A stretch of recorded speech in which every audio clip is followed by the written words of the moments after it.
সাহাবীর নাম হলো সাওবান, উনি হলো রাসূল সাল্লাল্লাহু আলাইহি ওয়াসাল্লামের গোলাম। রাসূল সাল্লাম তাকে কিনে এনে তাকে মুক্ত করে দিয়েছেন। সুবহানাল্লাহ পড়েন। রাসূল সাল্লামের জীবনে অনেক এরকম ঘটনা ঘটেছে। আগে তো দাস ছিল বাজারে, গরু ছাগলের মতো দাস বিক্রি হতো। নবীর সাহাবীরা তাদেরকে কিনে এনে আল্লাহ রাসূলের সামনে আজাদ করে দিতেন, মুক্ত করে দিতেন। তো এর মধ্যে একজনের নাম হলো সাওবান। নাম কি? সাওবান। কানা সাওবানু মাওলা রাসূলিল্লাহ সাল্লাল্লাহু আলাইহি ওয়াসাল্লাম। মাওলা মানে হলো দাস। মাওলা শব্দের অনেক অর্থ। মাওলা মানে মালিক, মাওলা মানে মনিব, মাওলা মানে দাস, মাওলা মানে প্রিয় বস্তু। যেমন আপনারা আমাদেরকে মাওলানা ডাকেন, মানে হলো আমাদের প্রিয় মানুষ। মাওলানা মানে কি? আবার মাওলা মানে হলো আমাদের রব। ও আনতা মাওলানা ফানসুরনা আলাল কওমিল কাফিরিন। তো মাওলা শব্দের অসংখ্য অর্থ, একটা অর্থ নিয়ে বসে থাকলে হবে না। কানা সাওবানু মাওলা রাসূলিল্লাহ সাল্লাল্লাহু আলাইহি ওয়াসাল্লাম। সাওবান ডেকে বলে, ইয়া রাসূলুল্লাহ, ইয়া হাবিবাল্লাহ, আপনার দরবারে আসছি। আল্লাহর নবী ডেকে বলে, সাওবান, তোমার মনের ওয়ালাকাদ গায়্যারা লাউনুক, তোমার চেহারা বিবর্ণ দেখতে, আমি তোমার চেহারা বিবর্ণ দেখতে পাচ্ছি। তোমার চেহারার মধ্যে কোনো আলো নাই, একটু মলিন মলিন লাগতেছে। কারণটা কি? তুমি কি অসুস্থ নাকি? না তোমার মধ্যে কোনো বড় বেমার আছে, বড় অসুস্থতা আছে, রোগ ব্যাধি আছে? হে সাওবান। সাওবান ডেকে বলে, ইয়া রাসূলুল্লাহ, আমার মধ্যে কোনো রোগ নাই, বেমার নাই, কোনো ব্যথা নাই। কিন্তু সাওবান রে, তোমার মুখের চেহারা এরকম মলিন দেখা যাচ্ছে কেন?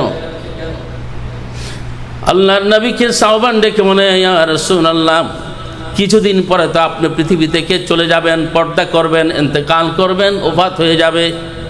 আমার ওফাত হবে, আপনার ওফাত হবে। কিন্তু আপনার ওফাতের পরে আপনার স্থান হবে নবী আম্বিয়াদের সাথে, সালিহিন, সিদ্দিকিন, শাহাদাদের সাথে। কিন্তু আমি সাওবানের অবস্থা কোথায় যাবে? আল্লাহু আকবার বলবেন না? আমার সাওবানের অবস্থা কই, কি হবে তখন? আমি এই চিন্তায় আমার চেহারা বিগড়াই গেছে। এই চিন্তা আমাদের আসেনি?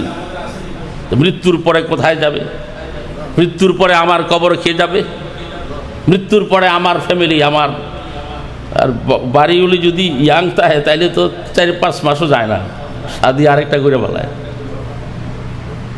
সাওবান ডেকে মনে, ইয়া রাসূলুল্লাহ, সেদিন আমার অবস্থা কি হবে? আল্লাহর নবী কিচ্ছুই বলেন না। আল্লাহর নবীর একটা কইয়ে দিব আমার মতো। আপনি আইসেন, একটা কইয়ে দিছি আমি, জানা মতোই বলবো। আল্লাহর নবী এটা বলবে না, কিচ্ছু বলেন। আল্লাহর নবীর সুন্নাত কি দেখি বলতে পারেননি? চুপ থাকা। ক্বালা রাসূলুল্লাহ সাল্লাল্লাহু আলাইহি ওয়াসাল্লাম মান সামাতা নাজা। আল্লাহর হাবিব বলেন, যিনি চুপ থাকলো সে মুক্ত হয়ে গেল, সে মুক্তি পেয়ে গেল, সে গুনাহ থেকে মুক্তি পাইল, সে জান্নাতে গেল। সুবহানাল্লাহ পড়েন। আল্লাহর হাবিব সাল্লাল্লাহু আলাইহি ওয়াসাল্লাম কিচ্ছুই বলছে না।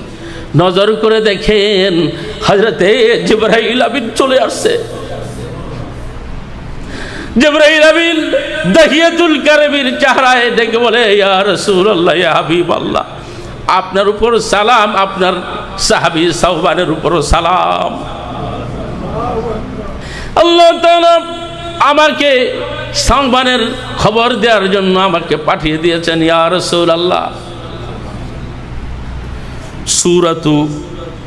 সূরাতুন নিসার 69 নম্বর আয়া, 69 নম্বর আয়া কারিমা।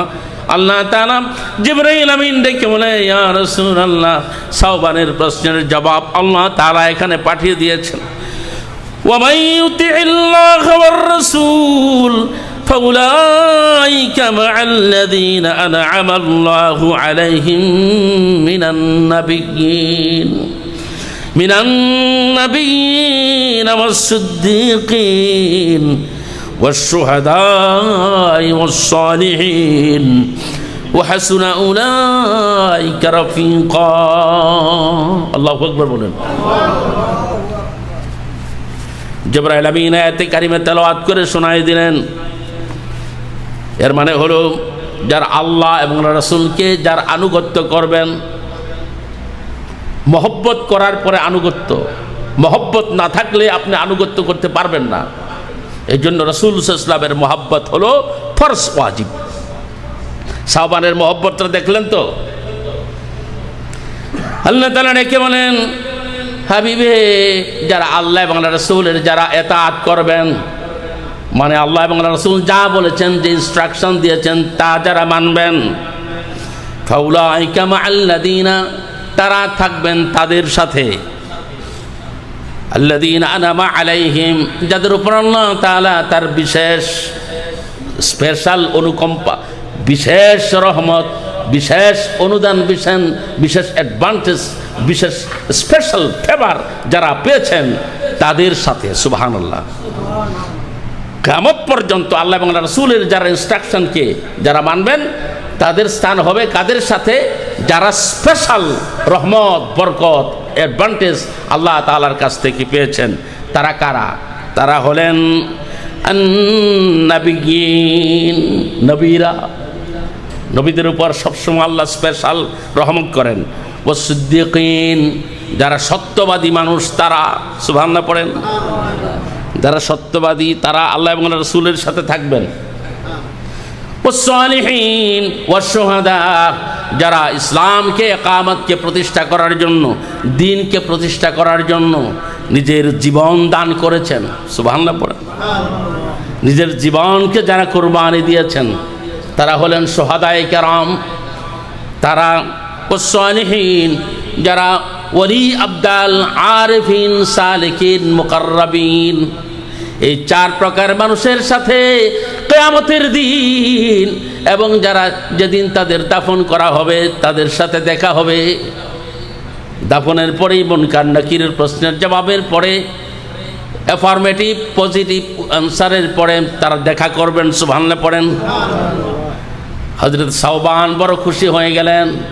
আল্লাহ তাআলা দেখে বলেন, হাবিবে হে, আপনি যথার্থই বলেছেন, আল মারউ মা'a মান আহাব্বা, যে যাকে ভালোবাসে সে তার সাথে থাকবেন।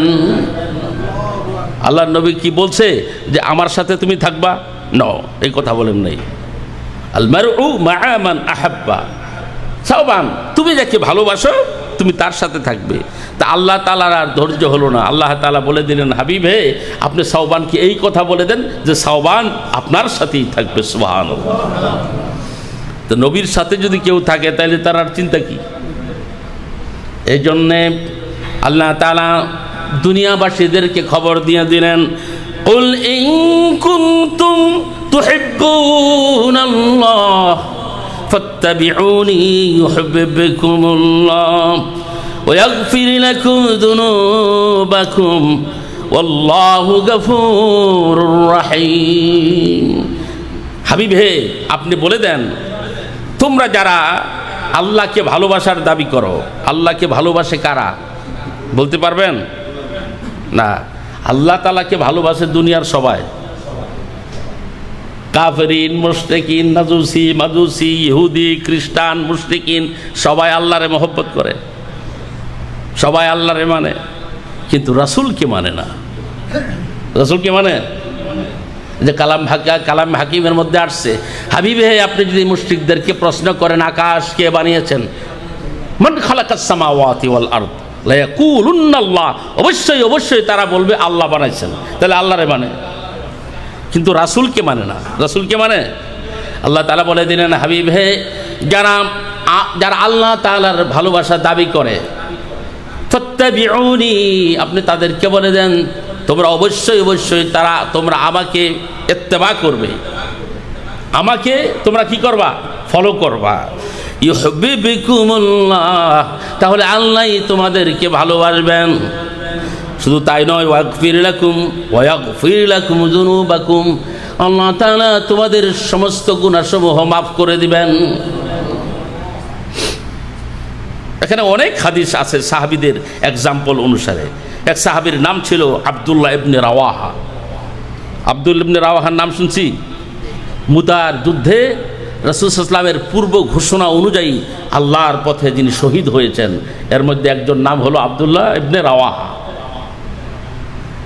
রাসূল সাল্লাল্লাহু আলাইহি ওয়াসাল্লাম মসজিদে নববীতে এরকম বয়ান করছেন, তো সাহাবারা আসছেন চতুর্দিক থেকে। ছোট জায়গা তো, অনেক একটুখানি আওয়াজ হচ্ছে, খুব মানে একটু বেশি ক্রাউডেড হয়ে গেছে।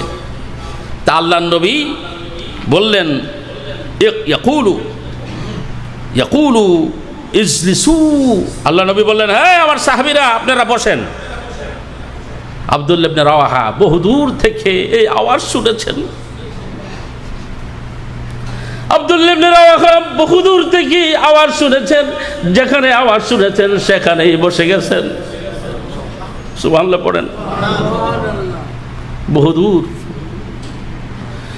সালাতের পরে খবর হয়ে গেল, ইয়া রাসূলুল্লাহ আব্দুল্লাহ ইবনে রাওয়াহা ওই যে দেখুন ওই জায়গায় বসে গেছে। আল্লাহর হাবিব ডেকে বলে, আব্দুল্লাহ ইবনে রাওয়াহা রে, তুমি তো মসজিদে নববীর আমার কাছে আসলা না। আব্দুল্লাহ ইবনে রাওয়াহা ডেকে বলে, ইয়া রাসূলুল্লাহ আমি আমার এই হীন কানে শুনেছি আপনি বলেছেন বসার জন্য, আমি যেখানে শুনেছি সেখানে আমি বসে গেছি।